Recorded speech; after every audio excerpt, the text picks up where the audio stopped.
नमस्कार, social city prime news में आपका स्वागत है। मैं मनीष उपाध्याय। आज हम लोग हैं ग्राम पंचायत राज गोबरही में और हमारे साथ हैं यहाँ के स्थानीय भावी मुखिया उम्मीदवार राकेश कुमार सिंह और पिंटू सिंह जी। आपका बहुत बहुत स्वागत है हमारे चैनल पे।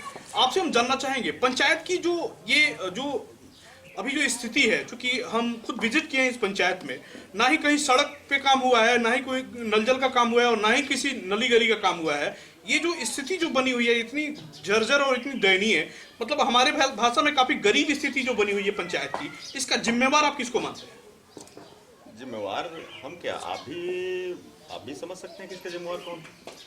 घर में अगर कोई चीज़ गड़बड़ होती है तो उसका जिम्मेवार मुखिया कहा जाता है, घर का मुखिया।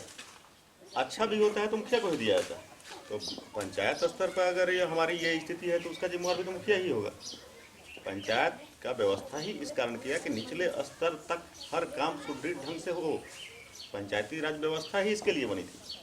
लेकिन वो व्यवस्था अगर मूलभूत रूप से धरातल पर नहीं उतर रही है, उसका कारण क्या हो सकता है? वो व्यवस्था का फेल होना, जिसमें हमारे मुखिया जी का रोल सबसे अधिक रहेगा। किस तरह की समस्याएं आ रही हैं आपके पंचायत में? नल जल योजना तो फेल है ही, अभी तक चालू भी नहीं हुआ है, टंकी भी नहीं बैठा है। कितने वार्ड में? एक वार्ड में है भी तो उसका भी स्थिति दयनीय है। आप देखे भी होंगे कई जगह पानी गिर रहा है।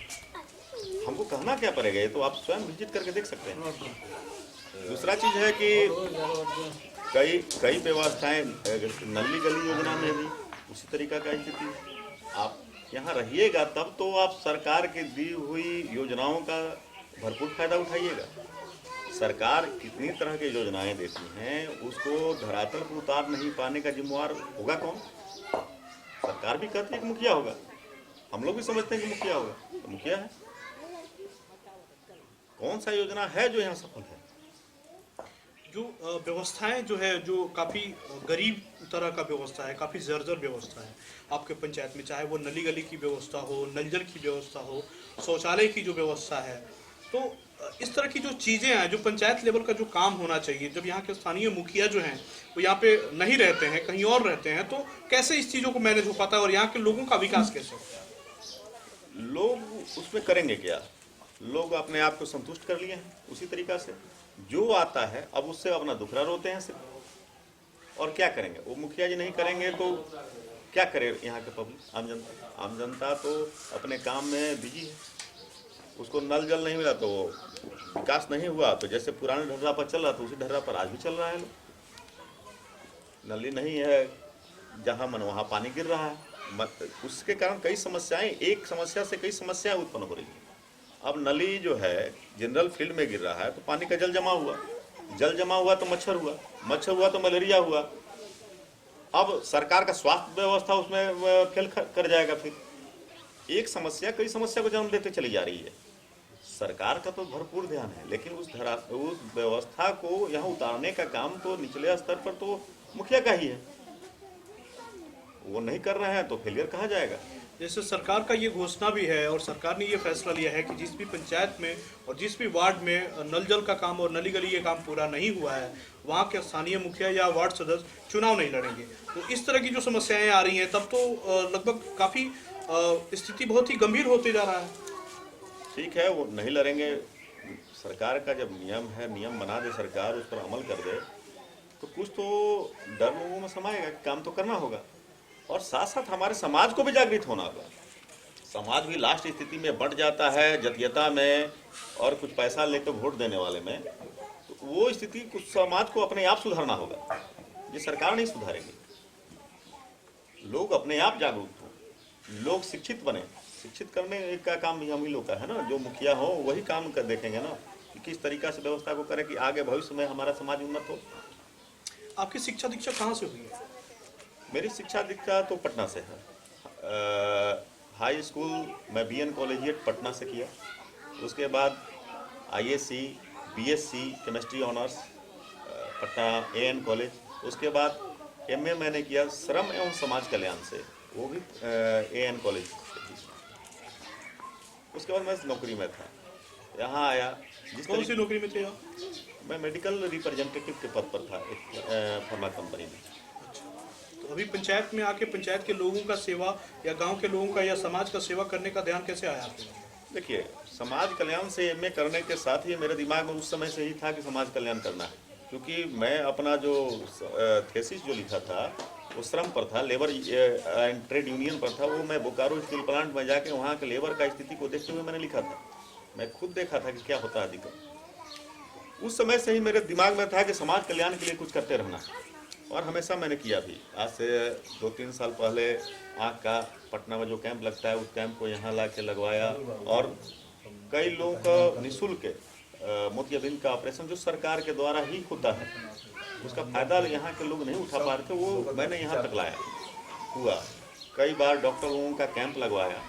मेडिकल रिप्रेजेंटेटिव होने के एक फ़ायदा तो ये हुआ कि कई डॉक्टर लोगों से मेरी अच्छी जान पहचान है, जो यहाँ आए और यहाँ लोगों के बीच में स्वास्थ्य वाला मैटर पर वो काम किए और कुछ वहाँ बढ़े। उसके बाद कोरोना काल के समय में पटना वगैरह में आप भी सुने होंगे कि बहुत लोग जो यात्री लोग आ रहे थे उसको राशन वगैरह सरकार भी बांटी, प्राइवेट एनजीओ भी बांटे, हम लोग भी बांटे। उस समय मैं बांट रहा था पटना में। उसी बीच में हमारे गांव से लोग कहे कि गांव में भी आपका जन्म स्थान है, यहाँ भी आपका फर्ज होता है। मैं बोला कि ठीक है। यहाँ आया, अपने पैसा से मैं गेहूँ चावल खरीद कर बांटा। उस बांटने के क्रम में जब मैं गया गांव गांव, दरवाजे दरवाजे, उस समय फील हुआ कि यहाँ तो कुछ काम ही नहीं है। जो काम मैं कर रहा हूँ वो काम तो यहाँ वार्ड सदस्य को या मुखिया को करना चाहिए था, जो लोग हैं पंचायत स्तर पर। वो काम अब मुझे करना पड़ रहा है, एक प्राइवेट व्यक्ति को। तो आखिर सरकार का जो योजना है, इसी तरीका से और योजना भी फेल हो रही होगी।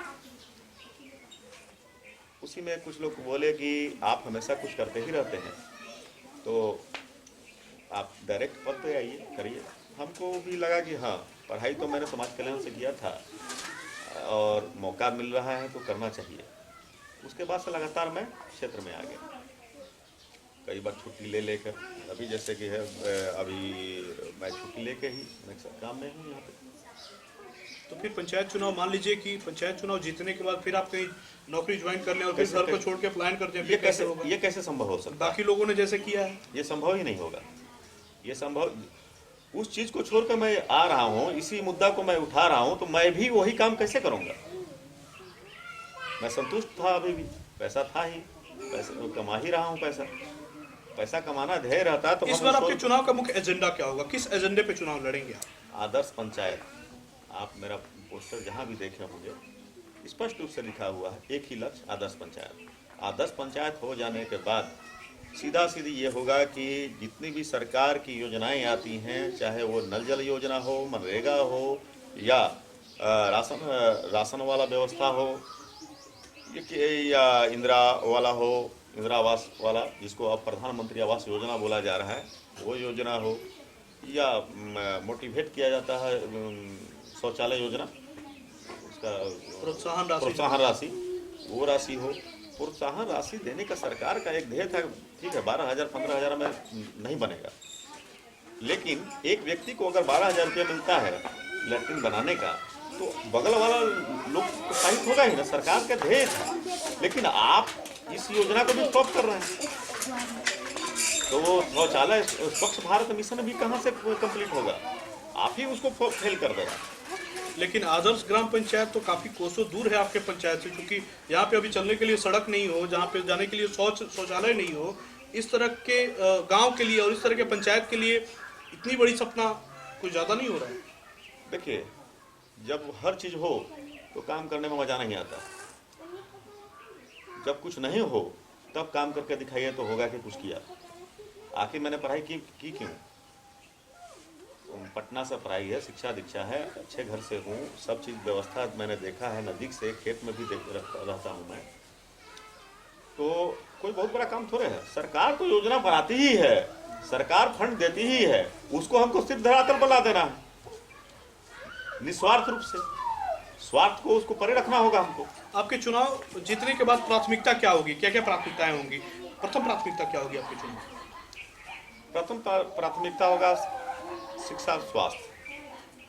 शिक्षा और स्वास्थ्य लोगों को जागृत करना। जागृत तो जब लोग हो जाएंगे तो खुद नल जल योजना पर हमसे क्वेश्चन करेंगे या वार्ड से क्वेश्चन करेंगे कि क्यों नहीं बना। अभी आपके पंचायत में जो समस्याएं पाई जा रही हैं, इसको मतलब ध्यान में रखते हुए आप पंचायत की जनता से क्या अपील करें? जनता से अपील करेंगे कि निस्वार्थ रूप से अच्छे उम्मीदवार को चुनें